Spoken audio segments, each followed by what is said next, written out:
काय विराज, दुबईवरून आला, काय रेस नाही, काही नाही, मीटिंग घेतली लगेचच, काय विषय एवढा? काय विषय काय नाही, दुबईवरून आता चालू जस्ट मित्रांनो. पण मीटिंग कंपल्सरी आहे, दुबईला असतो तेव्हा मीटिंग घेतो, कुठेही गेलो तरी मीटिंग आपली होतच राहते, कारण लोक महत्वाची आहेत आणि लोकांचे पीएनएल महत्वाचे आहेत, त्यासाठी आपल्याला मीटिंग घ्यावे लागतात. आता एवढा सेटअप तुम्ही बघता, एवढा सेटअपची काही गरज नाही, एक लॅपटॉपवर काम करू शकता, कारण आपण कुठलेही पेड सॉफ्टवेअर किंवा इंडिकेटर विकत नाही. तर आज कमोडिटी मार्केटला ट्रेड झाले काही या तुम्हाला दाखवतो. कमोडिटी मार्केटला सिल्वरला जर बघितलं 2 ते 3 ट्रेड जनरेट झालेले आहेत. एका ट्रेडनी तर 3000 पॉईंट, काही ट्रेडनी 1000 पॉईंट. आपल्याला तेवढे घ्यायचे नाही, जे वहीमध्ये द्यायचं काम करायचं आहे.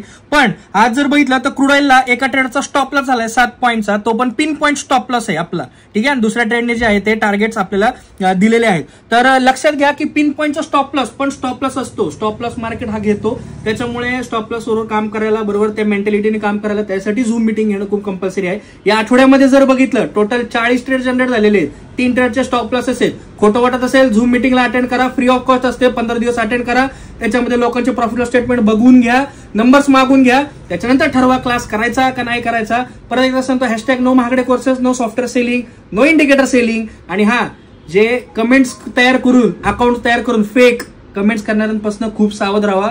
मार्केटमध्ये खूप खतरनाक गोष्टी चालू आहेत. भेटूयात पुढच्या भागात. बाय.